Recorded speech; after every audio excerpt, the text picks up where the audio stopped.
About 2 weeks ago now, my wife showed up to the house from Virginia Christian Camp with our 3 children in tow. They'd been out there. I'd gone out for a day or so, but I couldn't be there the whole time. And when I say she showed up with them in tow, she showed up with all 3 of them absolutely sick. And later that afternoon, we got a text from the nurse at the camp saying, "Hey, just so that you know, a couple of kids have already tested positive for flu A." And sure enough, the people had been dropping like flies at the end of the week. All 3 of my kids had the flu, and lovely to share it, of course, with their dad as soon as they got home, right? And so by Sunday night, late, early Monday morning, I was sick already. I mean, the exposure was just, all 3 of them at one time. It's inevitable. And me and bronchitis are best friends going back to my childhood. And so anytime I get something like that, I get bronchitis. So I beg your forgiveness for my voice, but it is mending, and I sound better than I did not that long ago, believe it or not. And in fact, if I'd had to talk to Brother Green last Wednesday to confirm, I might have had to tell him, I don't know for sure yet if I'm going to be here or not. But I'm glad to be here nonetheless. So what does the Bible say about LGBTQ? And yes, I did choose this one. I want to tell you why I did. This is personal for me. My wife and I have a family who identify this way. I have, at the congregation, worked with multiple young people through the years who have struggled with LGBTQ identities. And most recently had a Bible study with a young lady. I say young, she's probably in her 40s, maybe-ish, hard to tell, who had just recently relocated our area from Seattle, and who phrased it this way when describing her living condition: "I'm currently living with a man." And so we had opportunity to discuss and study. And so I have some history here, and it is personal, which is why when I had the opportunity to choose this, I said, I think I'd like to take that one. On the screen, you'll see the flag. This isn't the traditional LGBTQ flag, the traditional rainbow flag as you think of it. This is the more modern take on it, thank you, brother, which is referred to as the progress flag. And you'll notice from the little arrows that cut in on the rainbow colors, and you can see it pretty well there, you have the pink and the white and the kind of teal representing the transgender movement. You also have a brown and black that represent what is referred to as BIPOC, referencing basically those people who are black, indigenous, or people of color that also identify as queer, transgender, or something of that nature. So this flag has become the more popular of the flags because it, in essence, takes into account all of the more common and in movement, if you will, identities that folks have. And so what do we say about this when we talk about it from a biblical vantage point?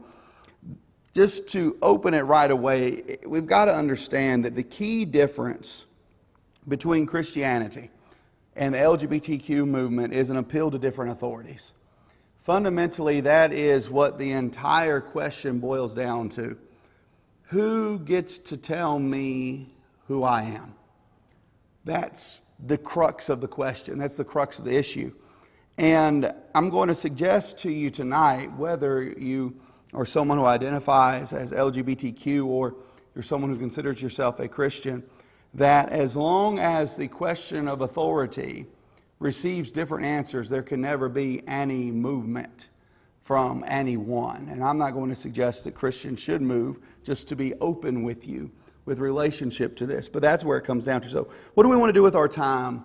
We want to talk about divine law, natural law, biblical law, and biblical hope and compassion. Now, when you hear those terms, natural law and biblical law, you might start to think, okay, what is he talking about? Bear with me, and I promise you we will get there. When we start to talk about divine law, I want to invite your attention over to Psalm 19. Most of us are familiar with Psalm 19 because of the beginning of the psalm, right? The heavens declare the glory of God, and the firmament shows his handiwork. Now, that's important, and I want your attention over there because the psalmist in Psalm 19 really talks about the revelation of God from both the natural law perspective as well as the revealed, or I prefer, just for sake of clarity, biblical law perspective. And when you look at this psalm and the first several verses of it here in Psalm 19, if I can get there myself, you read that the psalmist says, "The heavens declare the glory of God, the firmament shows his handiwork," right? "Day and day utters speech, and night unto night declares knowledge. There is no speech nor language where their voice is not heard. Their line has gone out through all the earth, and their words to the end of the world." Now, I want you to focus in on the end of verse 2. "Night unto night reveals knowledge." The psalmist says that creation itself is revealing knowledge. That knowledge is the glory of God. The heavens declare the glory of God, right? It says there's no speech nor language where their voice is not heard. In other words, it doesn't matter where you are on the face of this planet. It doesn't matter what language you speak. It doesn't matter what nationality you come from. It doesn't matter what people you would claim as your ancestry. The psalmist says this knowledge is spoken to you. And so it's universal in that way. In fact, just a side connection, in Romans chapter 10, Paul argues for a universality of awareness in relationship to need to know God with a relationship to the gospel by saying, "Has their word not gone throughout all the earth?" Quoting explicitly from Psalm 19. But then there's a transition that occurs at verse 7, and for the sake of time I want to skip down there, where the psalmist says, "The law of the Lord is perfect, converting the soul." Now, he says the heavens declare the glory of God. They speak knowledge, but the law of the Lord is perfect. The law of the Lord converts the soul. Now, he doesn't say that about creation. He doesn't say that creation is perfect in the sense that it is able to bring about completion in conversion of the soul. It isn't able to make wise the simple, into verse 7. "The statutes of the Lord are right, rejoice in the heart. Commandment of the Lord is pure, enlightening the eyes." This is beyond what creation can do. So while creation declares God's glory and says God is God and you are His creation, His Word is what actually tells us here's how to be wise. His Word actually tells us here is how to be converted. Now, when we talk about this then from a biblical perspective, we have natural law and biblical law. The natural law points toward the biblical law. The natural law leads you wanting more. It begs the question. If you look at creation and you come to the conclusion that God is, and everything that is here must be here because someone who's far greater than me put it here, well, has He spoken to us? Has He talked to us? Has He said exactly who He is and what He's about? And frankly, what are we about? Well, natural law feeds into divine law. Natural revealed in creation, divine revealed by inspiration. That's the distinction. Psalm 19, 1 through 6 versus Psalm 19, 7 through 14. We talk about natural law, something even like gravity. We talk about gravity, we take it for granted, don't we? You kind of take for granted that when you go to get out of bed in the morning and you go to put your feet down, that they'll actually go down and not up, right? That's kind of the expectation of how the natural world works. And we look at the world that we have and you can calculate, if you're driving down the road here and you've got one of these cars going down through the street here down Hopewell that, well, let's just say, that's like 25, 35, and I've already encountered a few people that wanted to go much faster this evening, right? You can take, because our world is so ordered, the mass of that vehicle and the speed that it is moving, and you can calculate the force at which it's moving, and you could calculate if it were to hit that telephone pole at this speed, moving with that mass, this is the velocity, and this is the kind of force that would exert, and what that would do to the human body. You can calculate that out. Because our world is so ordered. We can take an apple and so to speak, and we can hold up and we can know based on the height and the velocity at which all objects are going to accelerate exactly what speed that apple is going to be moving when it hits the floor of this auditorium. We can do that. That's natural law. That's the world in which we live. That is what God has given to us. But that doesn't tell us fundamentally who we are. That's why we need the biblical law to take us to that next level. But I want you to just think about something. Denying natural law has its consequences. Have you ever fallen? Tripped? Stumbled? Hit the deck? painful, isn't it? One day I decided to test the fall feature on my Apple Watch. Not on purpose. I had some lumber in my arms, and I forgot that I'd moved a couple of cinder blocks into the path as I was scooting them out of the way because they were blocking access to some of the lumber. And so I pick up the lumber, and I go to turn around, and I forget the cinder blocks are there, and me and the lumber, we hit the deck. And I'm on the deck, so I did hit the deck, and it hurt. And my watch starts beeping at me, do you need emergency help, right? I violated the natural law. I stumbled and gravity took place, and the end result of that was painful. The same thing is true in relationship to our understanding of nature. But it's true of the biblical law even more so. And that is where we have to come to understand that when Jesus in John 8 and in John 12 discusses his truth and the reality of judgment by his word, he's not saying anything to be cruel or unkind, but he's telling us the truth of who God is and what God is doing. And he being God, what he is doing. And so when we think then about natural and divine law, biblical law, Christianity teaches us that both natural and biblical law instruct and constrain us. Originally I had these tiled out with some animation so they didn't all come up at once, so you get the full load at one time. We're instructed as to who the Creator intends us to be, aren't we? You know, Genesis 1, 26 to 27, in the beginning, God created man in his own image. In the image of God created he him, male and female created he them. God created man and woman in the beginning in his own image. And he said to them, verse 28, to be fruitful and multiply and fill the earth. He said to man, take dominion over the earth. And so he creates mankind as male and female, just that's it, male and female, in his image. And he says, you be fruitful, you multiply. Man and woman together can do that and take dominion over the face of the earth. Well, part of that is that we're instructed thus then to know what we're to be about. Let us hear the conclusion of the whole matter.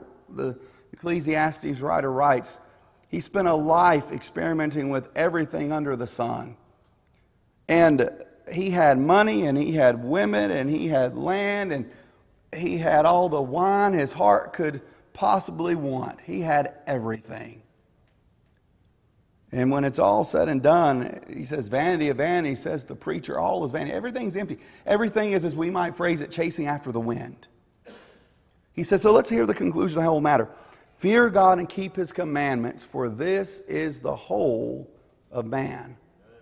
This is man's all, some translations say. The old King James, this is the whole duty of man. All of them are trying to capture the same idea, that the fullness of mankind as intended by the Creator is only found when man responds to the Creator. And that's it. Now he goes on at verse 14 to say that Creator is going to bring every work into judgment. It's interesting how he goes from, listen, you've got to understand, your whole life is about the Creator, and one day you're going to stand before the one who gave you that life, and he's going to say, how did you use it? Did you glorify me or not? Because it was supposed to be about me, not about you. And so when we talk about divine law, Christianity teaches us that both the natural law, seeing all these pursuits of life, that in the end you leave it all behind. That's natural law testifies to that. It doesn't take a rocket scientist to figure out that you don't take a U-Haul to heaven with you, right? You know, you sometimes hear stories about people being buried on their Harley Davidsons. Now, I've never been a motorcycle driver. I've never quite understood it, because my grandfather almost died on one when I was a kid. So I never quite grasped the joy of it. But I know some people do, and if that's you, more power to you. But I'll see stories, folks buried like atop their Harley Davidson. They get like special caskets and all this stuff so they can die with it and take it with them. And I'm like, man, you know, the pharaohs of old thought they could do all that, and look at where most of that is now, right in museums. Because you can't. And that's where natural law testifies to it. But why does that matter? That's where Ecclesiastes 12, 13 through 14, then the biblical law tells us why it matters. It matters because we are created for the Creator. And in both observing natural law and biblical law, we're constrained from errant desires for our own good. Parents restrain children for a reason. It's not because we're cruel or unkind, despite the fact that sometimes our kids may think that, right? When they want to eat ice cream and cookies for every meal of the day, there's a reason we say no. It's not healthy. It's not good for them. When they want at too young of an age to be active all over social media and TikTok and such, if you're not paying attention to that world, you should know by now. Even the Surgeon General released a report on it. It's not healthy. It's not good. My kids have no social media. My oldest is 12, granted, but she's sitting right there. She doesn't have social media. She won't for a long time. Not because I'm unkind, but because I know how dangerous it is. It's not healthy. It's not good for her, especially for young women, by the way, statistically. Young men get in a lot of trouble too online. Pornography, everything. Listen, we're restrained for our own good. You know, in Proverbs chapter 3, 5, and 6, the wise man, again, Solomon, same one who wrote Ecclesiastes, says that we are to acknowledge God with all of our heart. That we're to seek His paths, not our own. That was the favorite proverb of one of our elders who passed away a few years ago. It's not about us, it's about Him. The fear of the Lord, that's the beginning of wisdom, Proverbs 1 and verse 7. How shall a young man cleanse his ways? Well, by giving heed to the Word, right? Psalm 119, 9 through 11. Jeremiah 10, 23 through 24. It's not a man that walks to direct his own steps. Well, what's Paul tell us in Romans 3, 9 through 20? He says that none righteous, no, not one. They've all forsaken. They've all gone astray. And there he's drawing an ultimate conclusion, a Jew and Gentile alike, that it doesn't matter. Mankind, no matter who he, she, at some point, every single one of us, we go astray. We forsake the ways of the Lord. But the Word of God is there to constrain us to say, this is the right path. Now, we still step outside of it, don't we? Just like our kids do. And have. And when you were a kid, just like you did, you know you did, right? Every single one of us did. But God is sitting there as a loving Creator. And He says, here's the right path. And I know it is the right path because, one, it's who I am, but two, because I'm the one who created you. I know your purpose. And so He tries to constrain us, not out of some power trip. For some reason people seem to think God is like this mighty deity on high, getting off on abusing, hurting, neglecting His people. I don't know where that idea of God comes from. Certainly not biblical. It's not who He is. He wants us with Him forever. That's how He created us. He created us in the garden with both the tree of the knowledge of good and evil, but also the tree of life, right? And when you go to Revelation chapters 21 and 22, what do you see in eternity with the Father? What do you see there again? The tree of life. God always intended to dwell with man in life. But we messed that up, Genesis 3. And all of us have kept messing it up, haven't we? And so we need that divine law to redirect us, to get our minds in the right place. And when you look at the LGBTQ movement, it places one's inner feelings, the self, as the highest authority. This is a quotation taken from the Human Rights Campaign, who, to use the terminology of the day, is extremely progressive in these matters. Says, but gender does not simply exist in those binary terms. They've been talking about male and female. Gender is more of a spectrum with all individuals, notice this, expressing and identifying with varying degrees of both masculinity and femininity, Transgender people identify along the spectrum, but also identify as a gender that's different than the one they were assigned at birth. Gender identity and expression are central to the way we see ourselves and engage in the world around us. The language expressing, identifying, seeing ourselves. That's conveying this idea that we're talking about, that it is about the inner feelings of the person that matters. And so when you come down to the language then, and you see language like gender affirming. Well, you need to affirm someone. If a young man decides that he's a girl, you need to be affirming of that. You need to basically, as we kind of, in the church, amen it. Say, that's who you are. Being an ally. Well, I'm going to come alongside you. I'm going to be an ally. I'm not going to disagree with you. Rather, I'm going to fight with you and for you and alongside you, accepting who you are. And then the labels of, well, you're transphobic or you're homophobic. Well, that's for those who refuse to affirm, because listen, if the highest rule is me, and I tell you this is who I am, and you say you can't be, well, you're rejecting the highest authority I know, which is me. My feelings, my inner intuition, how I feel about myself. And so that's why you hear terms such as violence from denying someone's gender identity. They're saying that's a violent act. Well, how's it violent? I didn't put my hands on you.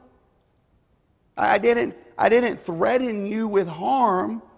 But you've got to understand, when I use my inner feelings as the highest authority, and I say that this is who I am, and you refuse that, you're telling me that the very essence of who I think I am, I'm completely wrong. Yes, that's what we're doing. But you have to understand from the vantage point of those who identify as LGBTQ, that what you're doing is denying everything they believe is true, period, about themselves and about the world in which they live.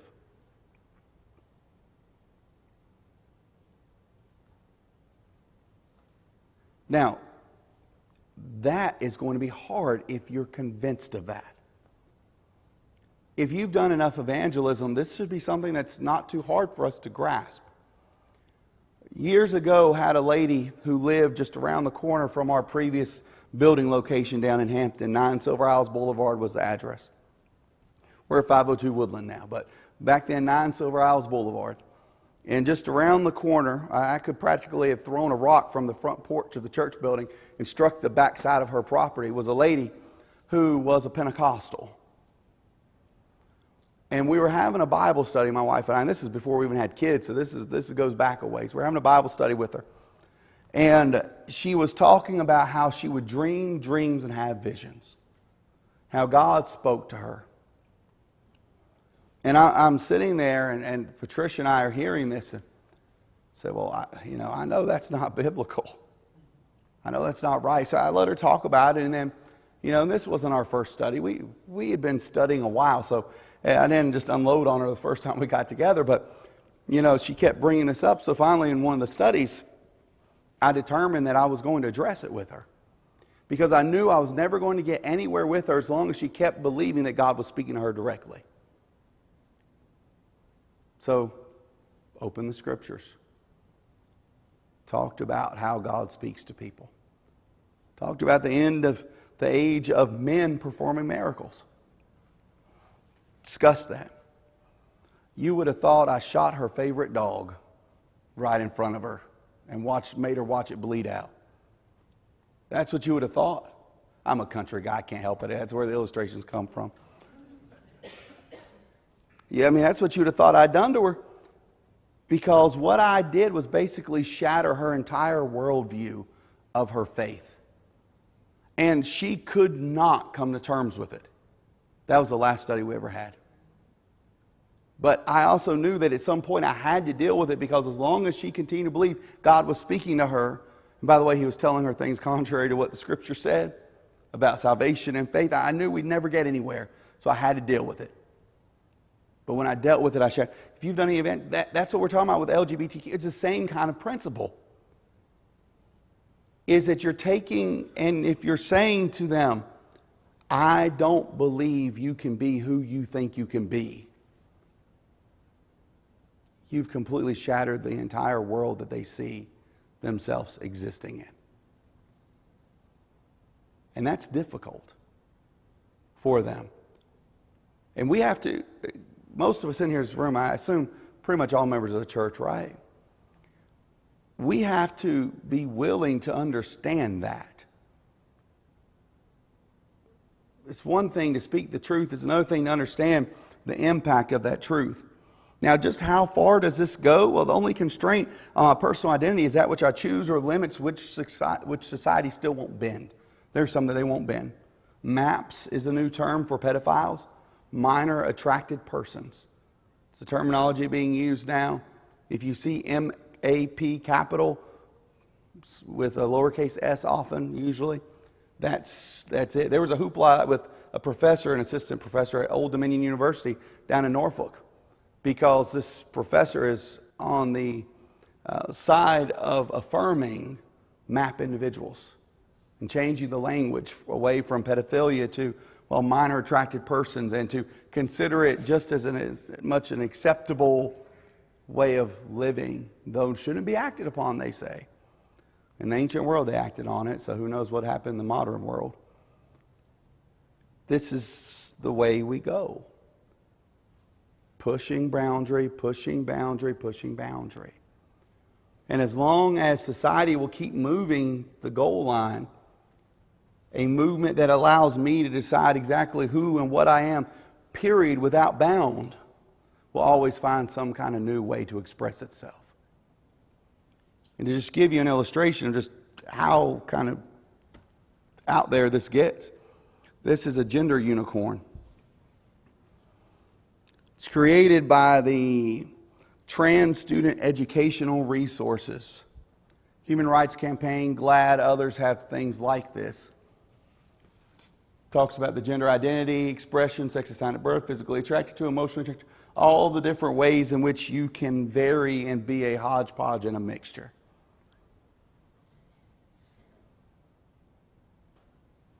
It's basically a golden corral. Take what you want of gender identity, sexual identity, all this. This is where the LGBTQ movement is at. And honestly, it's beyond this, but this is at least an acceptable point where pretty much everyone agrees we're at least at. So when we talk about natural law, how long did I have? When did we stop? 8 o'clock? 7:55? 10 minutes? 12 minutes, okay. Natural law. In Romans chapter 1, let's dig into the idea of natural law a little bit. Paul actually argues from nature here. And as Bible students, this is one of those things that if you've never heard the terminology natural law, I don't blame you. It really is because the primary group that has been using this argument for a long time has been Catholics. Most of your quote-unquote Protestants, which we get lumped into that. I know we're not. I understand. But we get lumped into that group.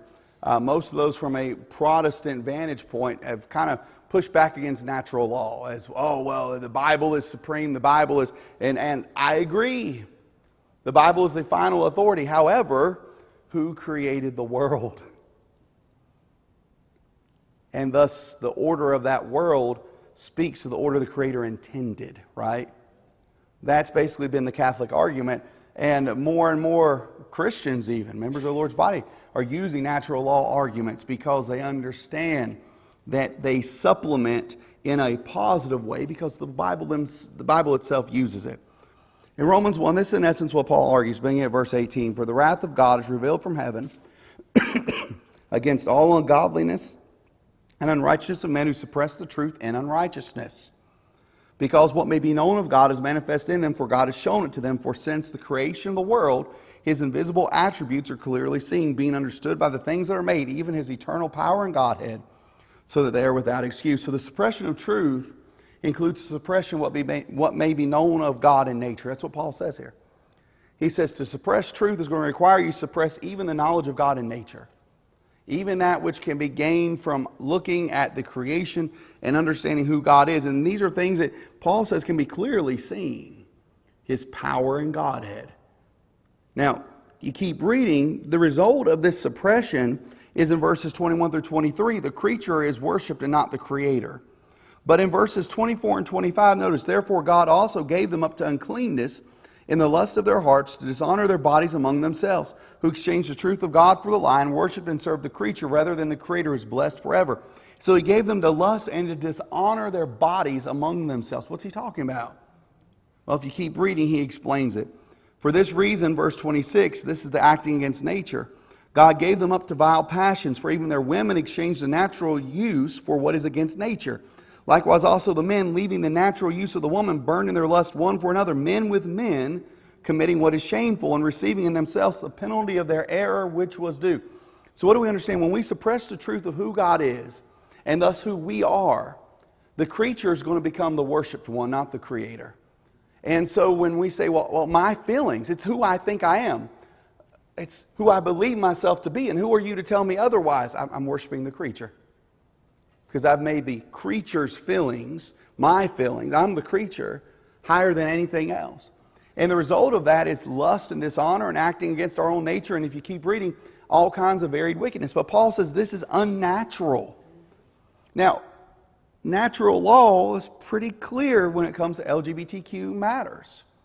Men and women fit together. I'm not trying to be pornographic. Men and women fit together, producing offspring together. They're designed to complement each other. God intended it that way in the beginning. That's what we read earlier in Genesis 1. Health issues arise, by the way, especially with men, from doing what is unnatural. You would be amazed at the kind of things that happen to the human body when it's abused in ways that God did not intend it to be used. There are long-lasting health consequences for men in particular, women as well. There's the rate of STDs and other like diseases and such are through the roof in the LGBTQ community compared to the standard community. Now, when you get into sex workers, they're called prostitutes and such other culture, you'll see some of the same kind of levels, but only in these areas of society where sexual deviancy reigns supreme. And even when you think about the natural essence of the body, in the T, the transgender of LGBTQ, which, by the way, I don't think I ever said what those were.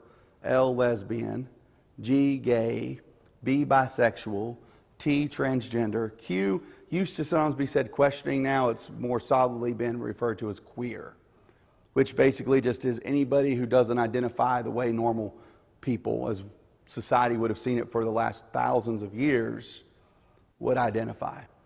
But men are men and women are women. Think about even this in the natural course of things. If you look at the biology of the body, you talk about reproductive capacity, you talk about bone structure, you talk about even the way in which the facial features of the skull exhibit themselves and the brain itself forms. There's distinctions between men and women. And if you dig up a skeleton that's 3,000 years old, you can tell if you have an intact pelvic bone, whether that was a man or a woman, period. Every single time. Because there are fundamental differences that nature testifies to. But then, that natural law then would say to us, wait, men with men, that doesn't work.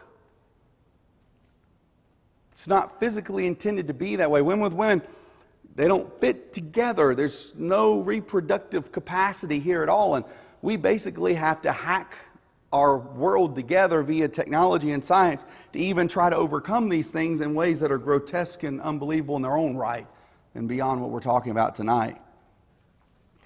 When we talk about the biblical law, we've got to talk about it. I know we're running out of time, but we've got to talk about it from the vantage point of both the creation and the covenants. In the creation, God created us, yes, male and female. He ordained them to be fruitful and multiply. He brought man and woman together in union, said, for this reason shall man leave his father and mother, cleave to his wife, two shall be one, Genesis 2, 18 through 25, after God put Adam to sleep and created Eve from the rib.